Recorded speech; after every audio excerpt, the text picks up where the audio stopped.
central level. Well, absolutely. Let's take you across to the Rajya Sabha where GST is being discussed. Unaffordable or too high, that we will genuinely, by passing these bills, bring down the burden on the producer and the consumer both. So I have my doubts. It is because of the multiple GST rates as have been proposed. While agreeing that it's a complex process, particularly when you seek to bring all the states on board, but the GST slabs of 5%, 12%, 18% and 28% do not make it an ideal GST. There is no clarity. Yes, we are told that those goods which were attracting low taxes or duties will be capped in the 5% tax slab. But why these four? And these are not actually four. This morning when we were having a look at it, in the IGST law, it says not exceeding 40%. So when the Finance Minister replies, I'll request him to explain why this 40%. This Minister replies, I'll request him to explain why this 40% in the IGST. So that makes it 5. Plus you have raised the peak rate now to 20%.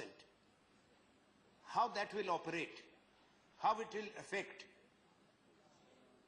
and also for the categorization, the listing of the goods and the listing of the services, unless and until you are ready with it. Then, as we move, and during the transition period, I have my fears that there will be arbitrariness.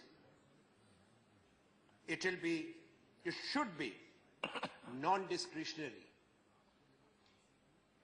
So that is the first issue that I had to raise about these multiple tax rates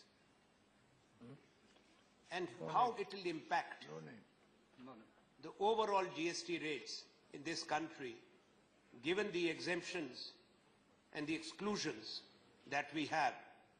And I'll come to that later. Sir, the rules have yet to be framed.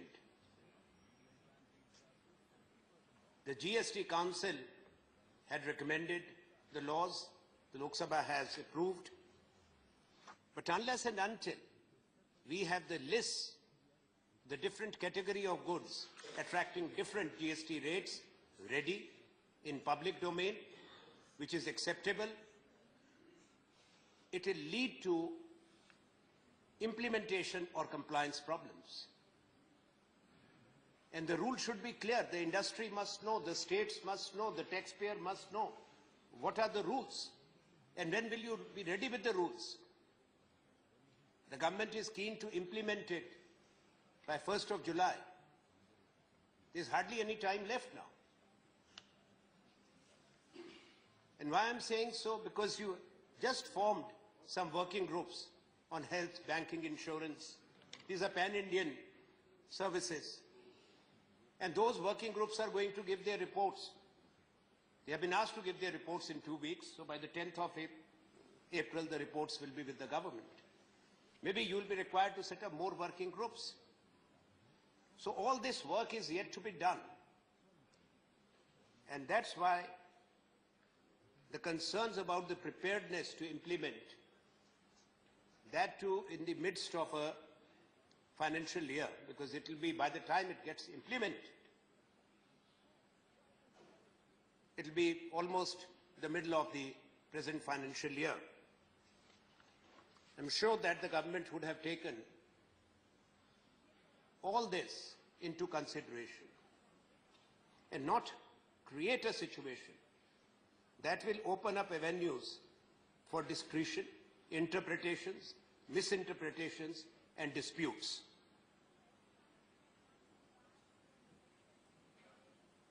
We would like to urge the Finance Minister and surely the GST Council which he chairs, that most of the goods where directly a citizen is affected, a consumer is affected, must be included in the 5% slab as they are presently taxed at low rates.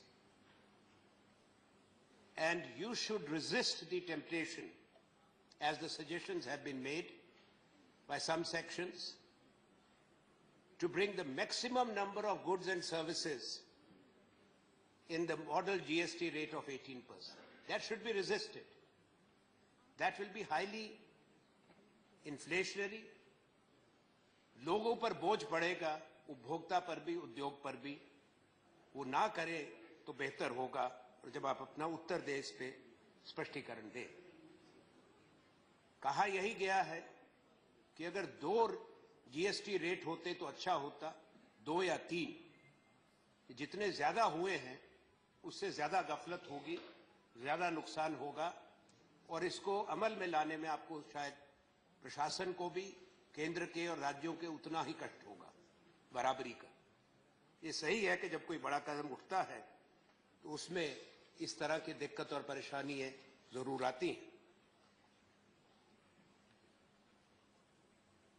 But I will still maintain that a moderate rate perhaps would facilitate compliance, voluntary compliance.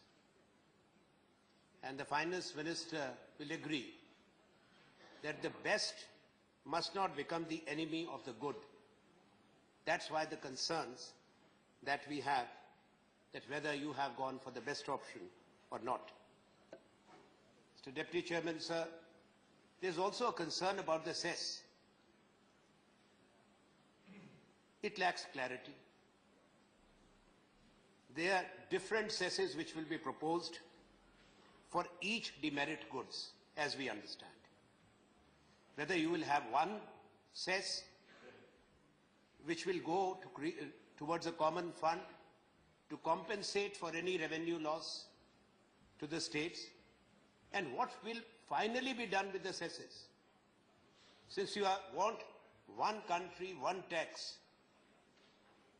so what will you do with all these cesses which are already there, which actually is an additional burden, particularly when it comes to the consumers, the citizens, let alone the industry.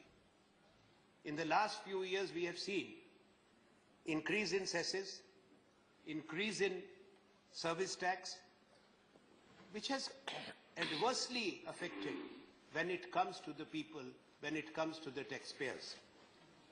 Whether eventually the Finance Minister proposes to subsume all these cesses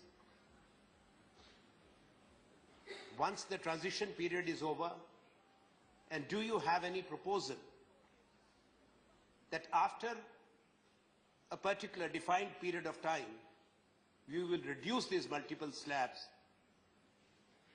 to improve not only the compliance, but also a GST which is acceptable, which is not only there for the name's sake.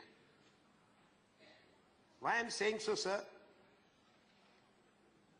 That when you look at the list of exclusions, it is worrisome. All petroleum products, diesel, petrol, aviation, turbine fuel, gas, that's kept out. It's elementary common sense that that is the biggest multiplier when it comes to the transaction costs. For transportation, we know that it has been included, but it will be triggered in. When I was referring to the petroleum products when you were talking to the Power Minister, that the exclusion of the petroleum products actually is not a healthy sign. You may have constraints or compulsions. Each state will have its own diesel surcharge. Each state will have its own duties. So you'll end up paying different prices, like it is today, for petrol or diesel all across the country. And unfortunately, you have not addressed the issue of the aviation fuel. It's a pan-India service, particularly when it comes to the input tax credits. How that will affect, and I'll come to other services where the concerns are bona fide concerns and which needs to be taken into consideration. So in addition to petroleum products, electricity has been kept out. Now, electricity for production, particularly when we look at the core sector of the industry, whether it's cement, whether it is steel, the energy intensity is very high, going to 25%, 28%, and 33%. Now you keep electricity out, so that is another. Each state will have its own. They will have their own rates. So how will it make one country, one tax? Real estate has been kept out. Why?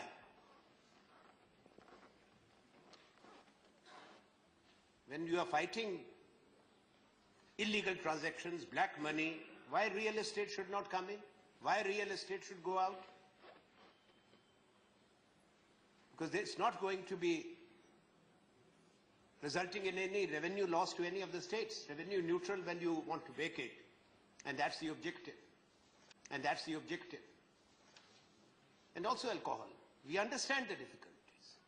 But when you 40% of the revenue base you keep out, or the GDP, how is it an ideal GST?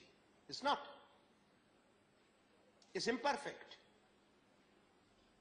And how will you, even if you say the model GST rate is 18%, we do not know what is your definition, categorization or listing of the luxury goods, where the 28% tax will be there.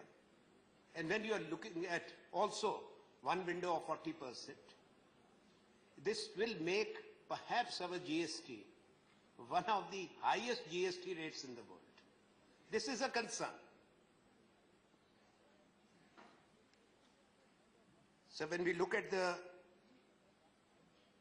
global scenario, the GST rates are below 18%.